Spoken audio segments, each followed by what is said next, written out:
Hello guys, welcome to my YouTube channel. I am Zachariah the Ghostwriter.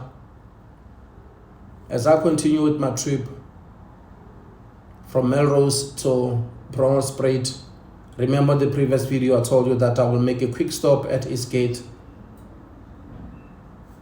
Now the journey continues. It's a 17 minutes video. I still have more videos about your test. I want to talk to you guys about controls, how to apply those controls, what to do and what not to do, what to avoid when you are doing your test. Because I just realized that some of you guys, you're with driving schools, but they're not giving you insights.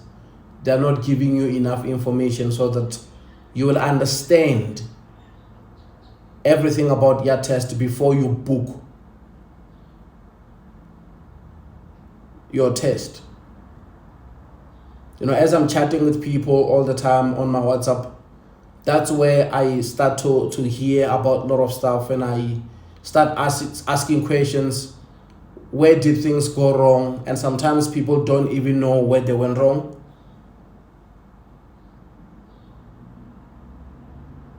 Sometimes people don't know why they failed. And surprisingly, when you start asking, a lot of questions, you realize that, they are with the driving school. But it looks like the driving school is not giving them enough information so that they will know everything about a test. It is not only about the step hill. It is not only about alley docking. It's not only about straight reverse. It's not only about left turn. It's not only about pre-trip inspection. There are so many things that you need to consider when you are booking for a driving test. You need to understand controls. You need to know how to apply them well so that you can avoid mistakes. You need to be a good driver by the time you are booking for a driver's test. You need to know how to control your vehicle. It shouldn't move from this lane to this other lane. There are certain things that when you do them, you're going to lose points. Your points will be reduced. And there are certain things, if you do them, it's a straight fail. I'm saying this because I received a comment from Mamello Tolaraye 21 hours ago. She wrote, "Hello sir, I just want to inform you that I failed my Code 10 driver's license. I scored 122 points instead of 120 points. How does this count?" It's a great question. She said she scored 122 points instead of 120 points. According to her, simply because of she scored 2 points over the pass rate, that means it should be an automatic pass because she got 122 points instead of 120 points. I replied 8 hours ago. And I wrote, "I'm sorry to hear that, Mamello. So let me ask, where did the examiner take your truck? If he or she did so, that we can look at the problem and solve it." When someone just tell you that, I failed my test and I scored these points, you need to understand something. It is not a game of points. You don't check the scoreboard. When you are busy with your test, you don't have to worry about what the examiner is doing. The job of the examiner is to give you points or to reduce points. And your job as a driver is to make sure that you do each and every step the right way so that no matter what is happening in the books, you don't have to worry about, simply because of you can execute so well. I'm saying this simply because of there are certain things that when you do them, it's an automatic fail. Like maybe if your truck roll while you are busy with the step hill, it's an automatic fail. So when you're driving, sometimes even if when you lose, control of a vehicle, you are in the yard test, they might, reduce points there and there. When you are reversing at the straight reverse, if you don't put, your back tires in the box, the examiner can just stop the test and give you a fail. If you knock a pole when you're doing alley docking, an examiner can just stop the test and give you a fail. If you're driving outside, there is a pedestrian crossing and you don't even stop and give those pedestrians a right of way if they were already there, an examiner can just stop the test and give you a fail. If you drive through a red light, examiner can see that you are not ready and you can even kill people. So remember, when we talk about a red light, it depends if it's working or maybe it's just only flashing red. So when it's flashing red, then we take it as intersection. And we know that with alley docking, the examiner will tell you that I'll give you, 2 chances. If you feel like you cannot go in there, stop your vehicle, I'll give you another chance, but do not knock the pole. So when I was asking, where did the examiner take your truck? I wanted to understand the process of her test.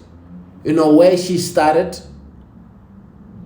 And if she failed, did the examiner take the truck? Or she did the whole yard test and she went outside, she drove outside, came back with the truck, but still the examiner decided to give her a fail. Normally, it doesn't work that way. We all know that if you did everything right inside the truck, inside the yard, then you go outside, you drive outside. If you come back while you are still driving the truck, it's a guaranteed pass. You don't have to worry about the scoreboard. But we know that if you get out of the yard and you come back sitting at the passenger seat and the examiner is driving, we know that you made a mistake and you failed. That's how we know, how the test process works. Of course, I've never been on the other side of the examiner. I don't know the things that they check and the things that makes, them give you more points or reduce. But I know that there are certain things that if you do them this way, you are going to fail. These are the things that you should avoid at all costs. And that's the reason why we take time and invest. And even driving schools gives you lesson after lesson so that you can master these things. When you go there, you don't have to drive over the line. You know that your truck must be in your lane. If you're driving on this fast lane, your vehicle must be in the fast lane. It shouldn't be the other, wheel shouldn't be on the other lane. No, it should be on one lane. So that shows that you know how to control your vehicle when you're driving. You know how to control your steering wheel. So that's the reason why I'm asking about that. I replied 8 hours ago. Until now, I'm still waiting for him, comment so that we can go further. Because it's the first time we are going one-on-one whereby she's telling me, giving me the update that she failed. So I don't know if she went there with the driving school or she went to book solo. And I don't know if maybe she took lessons from the driving school or maybe she didn't take lessons at all. And I don't know if maybe she was ready for a test. But the more, you and I, my sister, talk, we can use the same platform here on this channel whereby you can just write comments, reply to my comment so we can go back and forth and I will know the structure of your yard test, the driving test. Where did they start the test and where are they ending the test so that I can know which ones are you doing them right and which ones we can just talk more about so that you can know how to execute them well. Because so far I don't have any details if maybe you went to the step hill, you passed the step hill, or maybe you didn't even make it to the step hill. I don't know if maybe you already did the alley docking or you didn't even go there. I really don't know, the details of the test. But when it comes to points, that's the job of the examiner, whatever points that, the examiner is giving you. What we know as the whole process of, the test, the things that you should do, you do this according to a line. It doesn't matter. Other driving schools, they start at this point and they will end there. But they all do the same thing, regardless of where they start the test. So when we're having this kind of conversation back and forth, we can start talking about that, and I'll see how I can help you, and I'll see where I can add, more knowledge. Like I said, I don't know if maybe she's with the driving school or maybe she's just doing it solo. So that will help me a lot. Because the point game is the role of the examiner. And if you know how to execute these things well, it doesn't matter what mood the examiner is in. Even if the examiner treats you somehow, as long as you know how to do all these things well, you don't have to worry much. Like I said, getting a driver's license is a teamwork. It's not an individual task. So ask questions, my sister. Don't worry. On this channel, I just want to share information.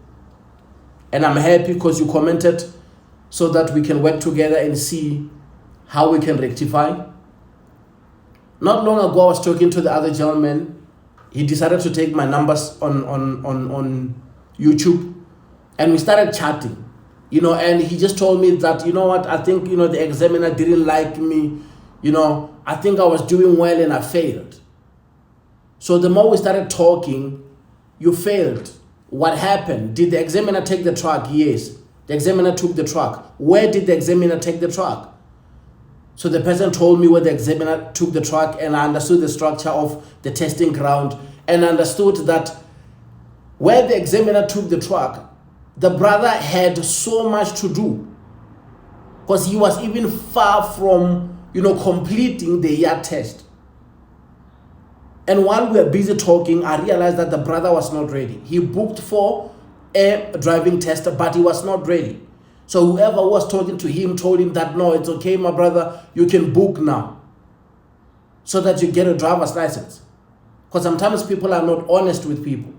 The person is not ready, and the brother was still, had to do more work when it comes to control, so that he need to understand how to, get hold of his truck, whereby the truck cannot be, on top of the line. His wheels cannot be on top of the line. And the more I talked to him, I realized that, okay, my brother, you were not ready. The examiner, didn't do anything wrong, actually, but by the way you're talking to me, I see a lot of flaws. I see a lot of mistakes there and there, but that's not the problem, because those mistakes can be, rectified. Can be easily done for free. You can do some adjustments. The driving school that you are with, don't worry much. Stick with the driving school that you were with, but go back and do these improvements so that things can get better. Because my job is not to tell you that, whatever driving school that you're with, it is not doing the great job, because you already paid money there. My job is to add, to give you extra tips and extra, advices about certain things. Or you're doing it this way and you're struggling. Maybe try it this way. Check it this way and see how it works. But what I'm telling you, do it during practice and see if it works. And we have to be honest, because over, 98% or 97% of people I chat with, on my WhatsApp, they are with driving schools. And surprisingly, driving schools, let me close the window here. Driving schools and, driving instructors, they are not feeding them with enough information so that they won't struggle when they're doing their year test. And it's a problem because a year test is a different beast. If you are not fully informed and if you are not fully prepared, you might be surprised. Simply because of the examiner, in most of the time, it's like they are playing for a different team. It's the opposite side. That person has the right to give you a fail. We really don't understand their system yet, but we know that there are certain things that you must, execute them well, so that you won't even give, that examiner a chance to give you a fail. And what really hurts me is when people pay a lot of money and go to driving schools, but they still don't get the service that they deserve. Simply because of it's not only about passing a test. I want you guys to understand the reason why understanding everything is much important. Because you see, now I'm driving. And imagine you're driving on this freeway and you crammed certain things using the words of,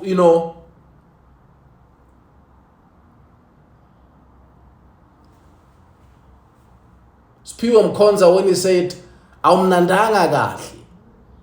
You're not that good.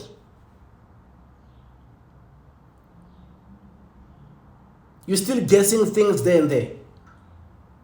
So you need to work on that simply because of your life will be at risk. You're going to be driving, alongside people who are on heavy medication. Don't forget that. People who are under influence, don't forget that. Others are just people who just love speed. They're just getting excited a lot when they are like driving the way they're driving. We just saw on SABC News, there was a trending video that, a guy in Durban with the registration number of Mpumalanga, he was just driving recklessly whereby he almost killed people. He is arrested and they said his driver's license must be taken. Like they must scratch his driver's license. This guy is not fit to drive on our South African roads. That's the argument which is there right now. Because the way he is driving, he is recklessly driving with a high speed on an opposite lane, indicating where, like overtaking where it's not even supposed to, with a high speed, forcing other vehicles to move so that he can proceed with his journey. My sister, please comment so that we can work on your test, and I want you to pass it. Thank you.